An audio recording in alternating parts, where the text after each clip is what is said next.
This is bad. We should go along. Yeah, you're right. I don't trust that Owen guy. It's the eyes. They're crazy. Xander, we should go with Giles. He could get in trouble. He's gonna be all right. He's like super librarian, you know? Everyone forgets Willow. That knowledge is the ultimate weapon. Welcome to Does Buffy Suck, the podcast where we discuss whether or not Buffy sucks. And, obviously it's a silly title most of the time. A lot of Buffy is super, super awesome. But then there's the times when it's arguably one of the worst episodes ever, and all we can do is take comfort in each other. So we got me and Mike. I'm Keith, and me and Mike are we're the Buffy veterans. And then we got Ryan and Julian, who are the Buffy newbies. And I'm sorry, guys. I'm sorry I dragged you into this particular episode. My God. So I guess then let's just cut straight to the chase. How dreamy is Owen? Oh, boy. Absolute dreamboat. What a hunk. I mean, he's awkward, he's weird, he reads Emily Dickinson, he says socially awkward things to people.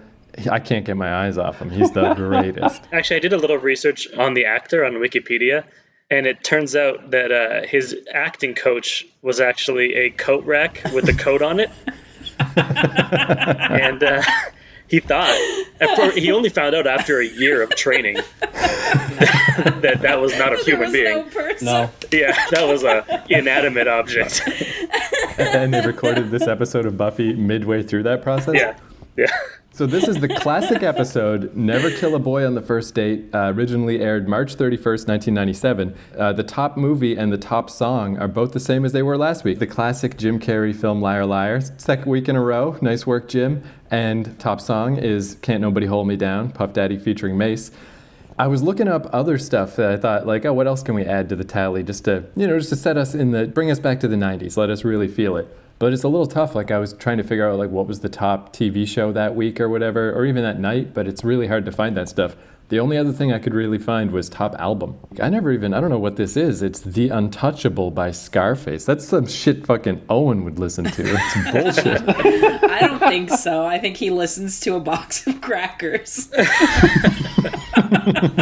Yeah, he just shoves his earbuds into the box and he's like, "This is good. I like it." So yeah, what an awful character. So yeah, I've been keeping our little lists of different tallies of best episode, worst episode, things like that. So yeah, I went ahead last week and I preemptively added this as the worst episode and Owen as the worst character. But let's kick off from there. Anyone feel different? How does everyone feel about this episode? It definitely was boring. I just am so confused about this show so far. Nothing is very consistent, and they've gone from these very goosebumpsy, wild creatures to just this wet boy who has no personality. I don't understand what's happening. They were going with something. At least it was consistent, and what happened here? It's just nothing. Now, let me just stop you right there. What is a wet boy? Yeah. You know exactly what a wet boy is. I mean, there's I'm assuming a certain Owenosity to being a wet boy. I'm making assumptions, but I don't know if I've heard that before. Were you going for wet paper bag? I literally just made it up. It's not a thing. If I'm going to comment on my opinion of this episode, this is going to be controversial, so strap in. First of all, it's terrible. Bad episode. Owen sucks so bad. It was like a double threat. It was one of the worst acting I've ever seen. And also, he was so boring. Written so boring. And maybe that was a choice he was making for some reason. But if he's supposed to be this hot sex god, why does he suck so much? There's no way anybody wrote that character to be that way. That cannot have happened. No. There was nothing to this person. And I think they tried, because Willow came in at one point and was like, Owen is talking to you. He doesn't talk to anyone. He's so mysterious. He's so brooding. He's so... she had to paint what he was supposed to do? Yeah, but he wasn't any of those things. That's the thing. No. Like, that man will grow up to be an accountant. Yeah. Did you notice too in that part where like Willow's talking him up? His name is Owen Thurman. That is the most awkward. That is the opposite of Quandra. That does not roll off the tongue. That is not cool. He's certainly no aphrodisia, that's for sure. It made me respect Gilmore Girls more too, because that's kind of the vibe I felt when he's just talking about Emily Dickinson and stuff. Like, they do that a lot, where it's like, let's just make a literary reference or make some obscure reference to something. And they pull it off in Gilmore Girls, and here it's just like, yeah, just like fucking, just kill me now. This fucking Owen guy, what a wet boy. A serious. Never kill a wet boy on the first date. Always kill a wet boy. But I was saying, so don't get me wrong, he sucks, and everything about him sucked. But on the other hand, I feel like this episode was maybe the most important towards the general tone of Buffy going forward. This is the first time it kind of started to feel like Buffy, where it's that tone of like, she can't hold relationships and she can't have a proper personal life because she has to make this sacrifice to be the Slayer, which is like never came up really. Yeah. Maybe in the last episode a little bit because she wasn't doing good in school, I guess. But now it's like, this is kind of the tone of Buffy is consistently this tone, like from this point on. Yeah, I'm glad, because it was like a high school show. Like, that's why I'm interested in this show, because I love high school shows. I love a good teen. And she was like a real character and not just, fighting supervillains like the last couple episodes. So I'm happy to hear that, because I like that. I like that she's just like a broad who has to battle with various things. And I did have to say, too, that when we started this podcast, it was like the idea of like, the goal is to get Rayanne to like Buffy. I know it's going to be tough to get through that first season. If she's into this episode, if you somehow don't like, season 3 and 4, 5, then I don't know. I don't know what to say. I really like Bad Things, though. Just trash. And Julian can attest garbage. to, like, the movies I like are generally not well received, so yeah, maybe this will be an opposite for me. Yeah, hopefully you don't stop liking it once it gets good. That would be a real bummer. Yeah, I think this episode was interesting in that, not just tonally, but like structurally, it's very similar to what the show becomes in the next couple of seasons. Like, it's the big bad having a plan that they have, and then, it's almost a monster of the week type thing, but you're foiling the big bad's plan of the week. And it isn't just like, here's 10 million lines of expository dialogue trying to set up the big bad. It's just, here's this threat we already have doing the nefarious thing they're doing, and then Buffy has to stop it. Yeah. And it is, I guess, planting some seeds of a slightly larger thing where, like in the pilot, it's like, oh no, the harvest is going to happen later tonight, and then they thwart the harvest. This is setting up the anointed one that does go on. So yeah, it's like a little more of a story that's going to go throughout the season. Yeah, definitely in my case, it's just I could not see past Owen. So I'm glad you guys even noticed these things, because I'm like, oh yeah, they're making good points, my co-hosts, but I didn't see any of it. I was blinded with rage the whole time. Or were you blinded by how hunky? Every time he opened his mouth, I was like, it was bad. Cringing. Poor guy. For me, I think everything just kind of shone in comparison, because so far I've hated Bones, but I liked him in this episode. I was like, I can see what's attractive about him, and like all of a sudden I want more. Oh yeah, that's true. Maybe, oh my God, maybe you're right. Maybe they were like, hey, Angel's our big guy, our big romance lead, and maybe he's not working so well for everyone. So they're like, dude, if we stand him next to this fucking wet boy, he's going to be the coolest, hottest. He's going to be, because yeah, like that scene where they meet at the Bronze, and it's like, oh man, imagine if she was on a date with Angel. Yeah. Like, maybe it wasn't deliberate, but that is absolutely had that effect for sure. Yeah, definitely. Always put Bones next to a wet boy. Always put Bones next to a wet boy. That's your episode title. Yeah. So I did a little bit of research between the last 2 episodes, because remember in the last one I noticed that he was wearing a cross. Right, Angel was, yeah. And so I did some research. A lot of nerds are abuzz about that scene on Reddit. And there's a couple theories. One of them, he's seen in another episode wearing a necklace that's kind of similar, but not quite a cross. But this does clearly look like a cross. but someone said, and I guess maybe we'll come across it at some point, but apparently he, at some point in the canon, he states that he wears a cross to punish himself or whatever when he's going out in public or whatever, just to be like, I don't know, to keep himself in check. So maybe that's true. But then he would be smoking, because when the crosses touch them, don't they like burn and smoke? Well, maybe there's different purity levels, like, you know, like maybe a silver cross or something is really bad, but maybe if he just wears like a crappy little plastic one, it's just sort of itches a little and just reminds him to be good. Yeah. It's just from Claire's, so it's not so bad. You know what, Joss, you're welcome. That's what happened. That's what it is. You don't need to worry about retconning it. Yeah, like I didn't look up who wrote this episode, but I couldn't help imagining it very well might have been a person named Owen. Yeah. Because this feels extremely like, I can't remember where I first heard this term, but like self-insertion fiction. And Mary Sue. When people write like a Harry Potter fan fiction, I'm going to write my Harry Potter fan fiction, and it's all, you know, the Harry Potter gang and Jenny, who is me, and I'm hanging out with the gang. Like, that's what this felt like to me. It's just like... I'm sorry, in what world is any person Owen and thinking that they belong in any fictional world? Yeah, but I mean, I just was imagining some Emily Dickinson fan who was not popular in high school that was like, I'm going to be the coolest. Everyone's going to think it's so cool that I read a book and that I'm Owen. Well, I will tell you that this episode was written by Joss Whedon. There's no fucking way. It's so insane. Yeah, so the other thing that this episode really made me think of is there's an old Simpsons joke, you know, where Homer gets the job being the voice of Poochie, and he's got notes about his own character, and he's like, well, for instance, when Poochie's not on screen, all the other characters should be saying, where's Poochie? And that's Owen for sure. So along those lines, are you guys ready for my epic Owen supercut of all the times that someone says fucking Owen's name? Woo! Hell yeah. All right, here we go. Oh, Owen. That was Owen. Owen Thurman was talking to you? Owen. I go to the bronze and find Owen. Say to Owen, he's more Owen. Sure, he's got a certain Owenosity, but Owen. Buffy and Owen. Me and Owen. Owen.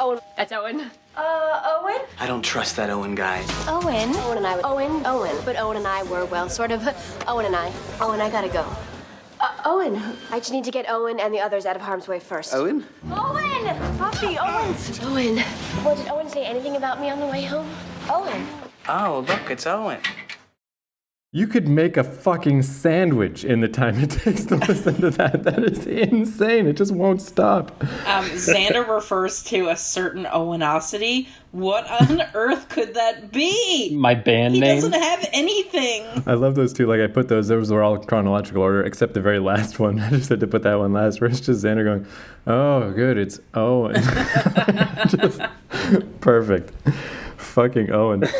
So, geez, I feel like we could just stop right there. We've fucking destroyed this episode, but I guess technically we should go through the beats of what actually happened, right? Yeah. Discuss those. I'm down to do it. So the Master has a plan to make some kind of super vampire called the Anointed. So that's our, like building up plans in the background. The Master's still trapped underground. He's midway between realms. The harvest was foiled. This is his next plan, to break free and to cause chaos. Well, this is, again, before that scene, even the actual cold open, or just as the episode opens, was Giles training Buffy in the cemetery, which was like another thing where it was like, oh, this is Buffy. Like, this is the first time we've really seen Buffy just like out hunting her vampires in the cemetery. Mm-hmm. The first time we really seen like Giles training her. Again, like these are like very common things as the show goes on. Yeah, that's a good point. Actually, I kind of glossed it over because I'm just so used to the cemetery, just them hanging out in the cemetery is such a common set. But yeah, I guess that isn't common yet at this point. That is some new shit.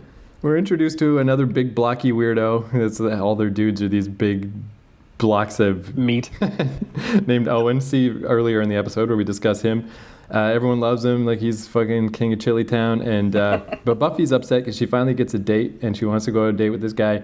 But the ancient prophecy to raise the Anointed One is the same night as the date with Owen. Oh, the one-line thing that I kind of liked in this episode. Owen's trying to be all clever with his witty banter about like, what time should I pick you up, and watches and But Owen has this classic pocket watch, and they got to Xander's watch, and it's a Tweety Bird watch. I thought that was pretty funny, because Xander's a fucking loser. Yeah, I wrote that down too. That ruled. It was a weird shot. More about Owen. Yeah, Jesus, all my notes are just about how much we hate Owen. I'm glad we got past that. Yeah, I even liked Xander this episode. And last episode, I could not have hated that person more. Like, truly. Oh, I love Xander. Yeah, I know you do.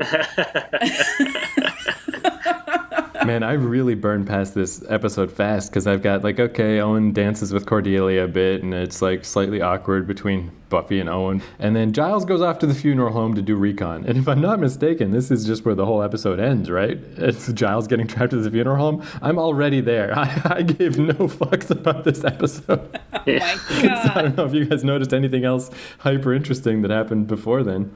Oh, well, there was something important where the Anointed One was on the bus and he encountered that boy. That's the boy, right? That's at the end of the episode? Yeah, and that guy, I guess the encountered one, the guy on that bus standing and screaming his prophecies was just like a religious man on a street corner. Right, you have to rise up. Yeah, but he was clearly a vampire. Yeah, like, yeah. He hadn't turned into a vampire yet, but I was like, this guy's definitely a vampire. For sure. Yeah, so Giles was like, I'm sure tonight is the fucking anointed thing. And then it seemed like nothing happened. And then the next night he's like, no, but there was this bus crash. It's for sure a thing. And Buffy's like, no, fuck you. Like, I missed my date yesterday. Today I'm going on the date. So that's why Giles has to go off to the funeral home all by himself, because Buffy is just too hot for Owen and just can't help out her Slayer friend. And funeral homes aren't typically in the cemetery. Right. That's not a normal thing. And they don't just cremate bodies in the cemetery. Just a note. And it's so funny too where, yeah, like Buffy is so like negligent because she's just like, no, I must go on this date with this idiot, that Giles goes off on his own, and then Xander and Willow are like, maybe we should go back up Giles. So Giles gets trapped in this funeral home, and there's a vampire there, and he's got to like fight it. And it's just fucking Willow and Xander at the window, like, are you okay in there? And he's like, no, I'm fighting a vampire. And they're like, oh, we'll go get Buffy. Don't forget that before that, he, in order to protect himself, he angled a filing cabinet that seemed to be completely empty up against the door and was like, there, that'll stop these superhuman undead creatures with super strength. But then he started grabbing other items to pile, like, and he barely laid them down. He was like, okay, chair. Like, all these, like, light items that then just fell away from the door and did absolutely nothing. So that was really cool. Which happened again later, too, when Xander was trying to block the door, and he was like, just put a lampshade in front of the door. Like, cool. Yeah. That'll be great. At that point, is it like a deliberate joke, or is it just like, what is that? Yeah, it was weird. So Angel shows up with the bronze, and yeah, like his reason for showing up is also to warn Buffy about the Anointed One. Like, they couldn't be more clear that there's something important going on with the Anointed One, and Buffy's just like, whatever, dude, like, fuck you, I'm going on a date. And meanwhile, Cordelia is just losing her mind that Owen and Angel are all just fluttering around Buffy. And it's like, why are all the hunks talking to Buffy and not me? Oh, yeah. Speaking of the bronze, too, he said, can I get you something to eat? She said, yeah, as long as it's something fattening. And then he brought her back the blandest looking, like, bran muffin. The muffin! Like a single muffin on a plate. It looked so boring. Yeah. It was just like, here's a muffin. Like, there's no way it wasn't from craft services. Where the fuck did you get a muffin from at a bar? It was so gross looking. It was so sad. This really could have been something that, yeah, like they could have worked this into the show more. Like he could have been like some kind of bland monster that just comes in and blandifies everything around him. And like that would have been a kind of funny, cool idea.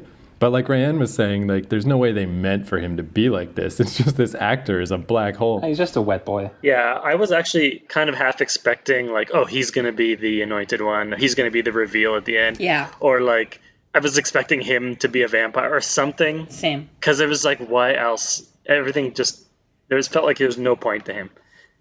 And can I confirm that this is the first and last time we see him? Oh yeah, he's not. It's definitely not. Can you believe how important Owen is to the later show? What a waste. You can actually catch him in one episode of every procedural between 1995 and today.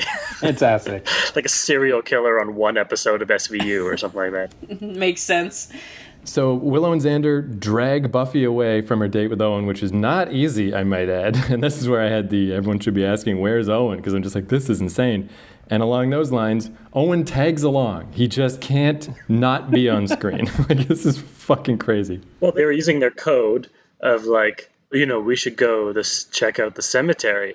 And then he's just like, yeah, that sounds cool. Like, nothing about his character has ever indicated that he wants to go hang out at a morgue. He was so into it. And then when they were trying to get him away from it, because it was like, oh, we're going to go and you're not going to come, several times he was just like, I thought we were going to the funeral home.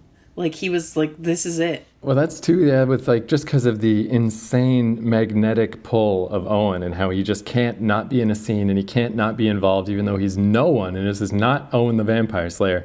That's where it made me think of like this self-insertion fan fiction stuff of like, this is insane how much somebody wanted this guy to be here. And it actually brought back a memory. This is a deep hidden memory that I'd totally forgotten about. That back in the day, I was working on my own Buffy script, just for the fuck of it, just as a writing exercise or whatever. And I didn't realize I was doing this at the time.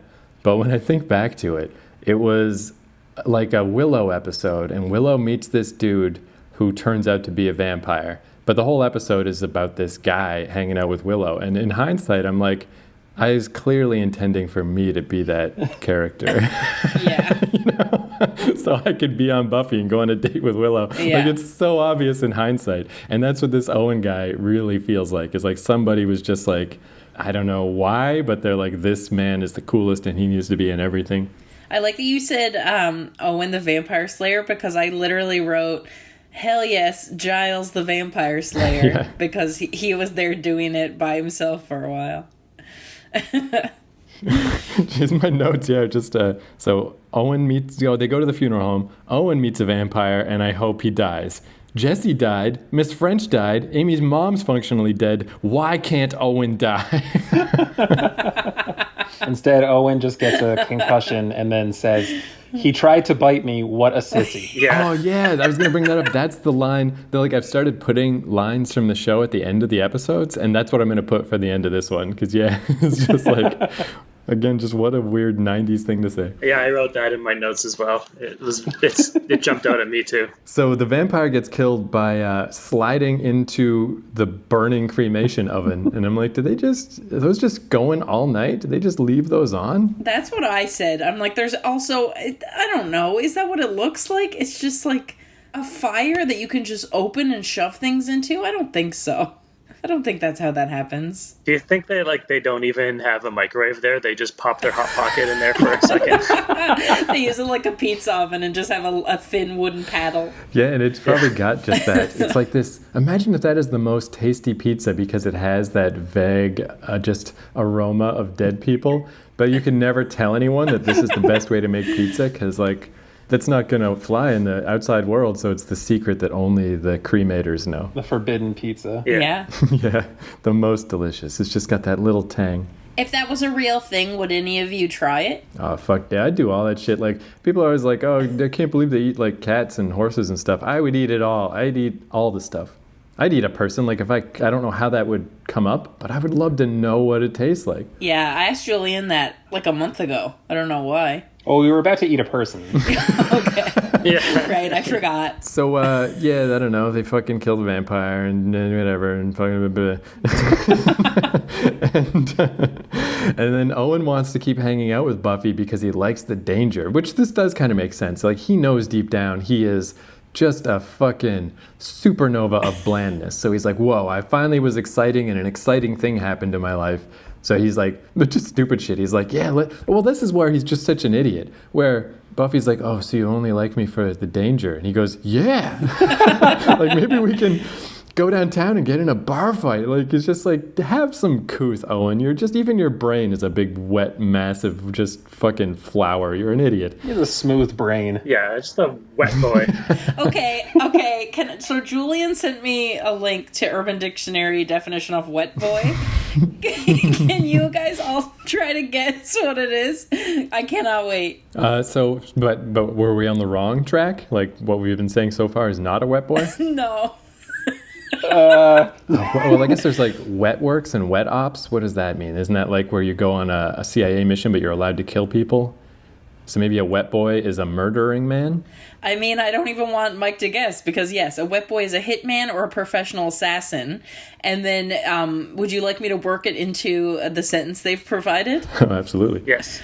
So to use wet boy in a sentence, that wee cunt gets a knife and he reckons he's a real wet boy. That wee cunt gets a knife, thinks he's a real wet boy. Oh my God. How? I can't believe I guessed it. That's pretty. Yeah. I'm a little impressed, frankly. I am I'm too. willing to pat myself on the back. Good job.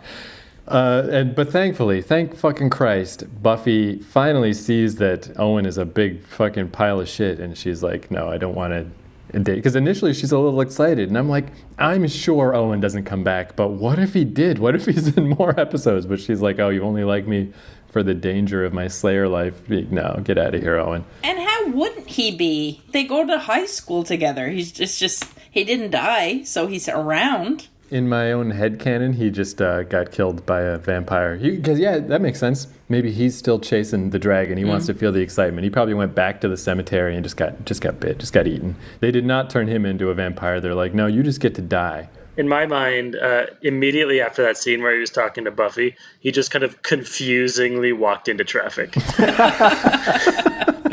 Just like stumbling around. But I did interpret it a little differently. I thought at the end that she did really want to date him, but she was making the sacrifice of like, because she said to Giles something like, oh, he's just going to get killed if he's around or whatever. Like, I'm going to get him killed. So yeah, I think you're right. That's kind of how I interpreted it. Not that she's like realized he was a loser. I think she kind of did want to date him. Yeah, I think you're correct. That seems to be exactly what was happening there. So one thing I thought was kind of neat, just these little bits of little lore things that I never remembered and don't really come up, but are kind of interesting.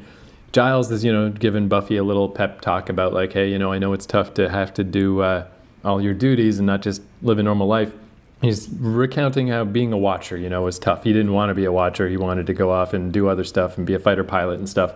But he had to be a watcher because his father before him and his grandmother before that was a watcher. And I'm like, that's interesting. I didn't even realize there were female watchers. Or maybe there is one that shows up later, but I'd forgotten that. Ugh, I don't like it. She was a grandmother at the time, too. She was like 90. Me and Mike the other day, we were just talking about Buffy spin-offs. Mike found this YouTube video of all the potential spin-offs that never got made. And that is one thing with this show is so many things seem like they'd be cool. Where I'm like, I'd watch a show about Giles' grandmother being a watcher back in the day. That sounds awesome. Probably not really, but it sounds interesting. And I didn't really realize why Giles was a watcher or that it was a family thing. I kind of just presumed that he got into it because he loves books and Tweed and is into this type of shit. But no, it was more of a family duty thing. So that's kind of interesting. So the big final reveal, at least this is a little better than last week's reveal that there's mantis eggs in the school, which was not interesting and means nothing. In this case, they do reveal the Anointed One, and it's not the Southern talking vampire. It's the dumb little kid from the bus. Yeah. So it's like, ooh, unexpected. The Anointed One who, like, the Master's really talking this dude up. Like, the Slayer shall not know him, and shall be her downfall, blah, blah, blah. But then it's a dumb little kid, so, wow, what does that mean? Tune in next week. I hope there's some continuation. I'm sick and tired of these being just like individual stories. You don't have to worry about that for too much longer, but the Master stuff has been kind of continuing, and this setup that it's the boy is not. I mean, I think it's pretty clear that's not like something they're just gonna throw away. I disagree. I don't think that's clear, because what they've shown is that there's a reveal and then that's it. So I'm glad that you confirmed that, because that's exciting, but it is not clear. Yeah. It's going to be interesting to watch these, because I don't remember at all anything that happens with this Anointed One kid, except what ultimately happens to him is very awesome and memorable. But anything in the middle, I have no fucking clue, so we'll see. Does it happen in season 1? I don't think so. I think he hangs around for a while. But season 1 is, it's a short season. We're halfway through already. Which, speaking of, this is exciting because, this is a pretty low point. But, I haven't seen the next episode in years and years and years. But I remember back in the day when I went back and watched season 1, this next one coming up, it's called The Pack, and it's about Xander. And this was the first time I remember thinking, like, oh, there's Buffy. There's the show I like. So it might still not be super great because it's season 1. But in my memory, whenever I look at this like episode list of season 1, this is the one I always think of as like, oh yeah, I like that one. Awesome. So maybe it'll have the opposite effect as my opinions always do. Yeah. Where you guys will be like, are you fucking high? That's terrible. Well, I'm excited because like the boys seem to have this like relation to Xander because he's like a bit of an underdog and can't get the girl, and nice guys always finish last, and you can all relate to it. But like for me, that guy is always such a dick in actuality, so I can't wait to see if it's a Xander episode to see if he still comes across that way. Yeah, maybe it's like a matter of perspective, but like I went through this whole show being like, I love Xander, I love that character, I think he's great. And I was like related to him and stuff, so I don't know. I can see it. If I was watching this show as a teenager, I would have been like, I love him. How can Buffy not see how great he is? But that is the kind of guy that I always liked, and then as I've gotten older, realized that the nice guy who finishes last is a piece of shit. Like, always. He's last because he pigeonholes himself into thinking that he deserves something he isn't getting. And that's how he comes across to me right now. And that's why you ended up with a sex hound like Julia.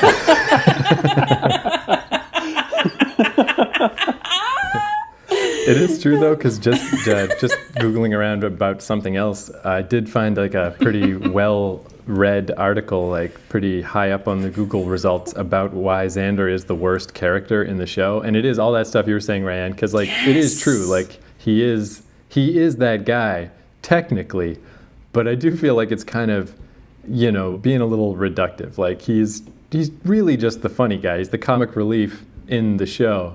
And it's like, yeah, technically he is an entitled, weird, annoying, everyone should like me, how come Buffy doesn't like me, blah, blah. But I do feel like in the spirit of the show, he's way more lovable than that. Yeah. I agree. And I definitely liked him a lot more in this episode. But it's definitely the like, I've been burned by this kind of guy before, so I've got a bit of a filter. Yeah, no, I mean, it is absolutely true. Like I think it's a rite of passage that I guess most people like that go through in life, but I've definitely noticed it like in myself, where I definitely had that period in my 20s or whatever where I'm like, I'm a good guy, what's going on? And then you really like look at the patterns in your life and it's like, actually I guess I'm kind of a insecure, manipulative douchebag.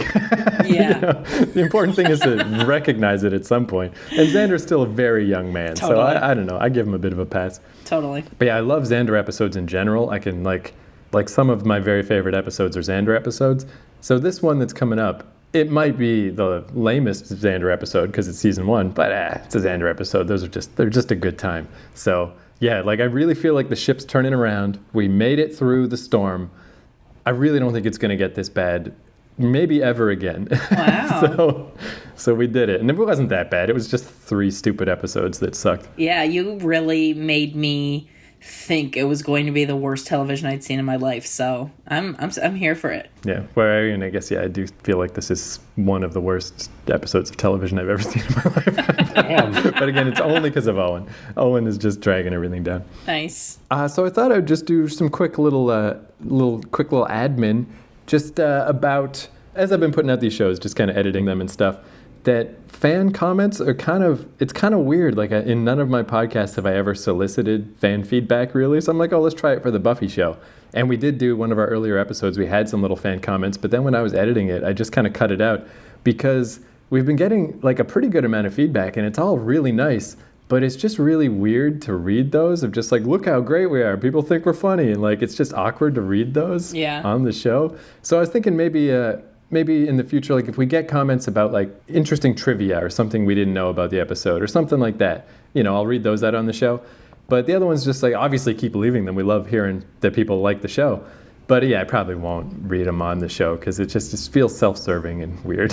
Oh yeah. So in typical see you later style, Julian, you want to send us off? Oh yeah. Yeah. So hey, guess what? We may not like Owen, but do we like Buffy? Does Buffy suck? Does Owen suck? But does Buffy suck? So guess you're just gonna have to join us next week to find out. So succinct. It's only gonna take at least 100 more times before we can really be sure if Buffy sucks. Yep. Man, wouldn't that be a bummer though? We get to the fucking series finale where at the very end, and then we're just like, yeah, fuck that show. I don't know why we didn't think of that a year ago. I don't think that would be a bummer at all. Bye. Bye. Bye. See that? Tried to bite me. What a sissy.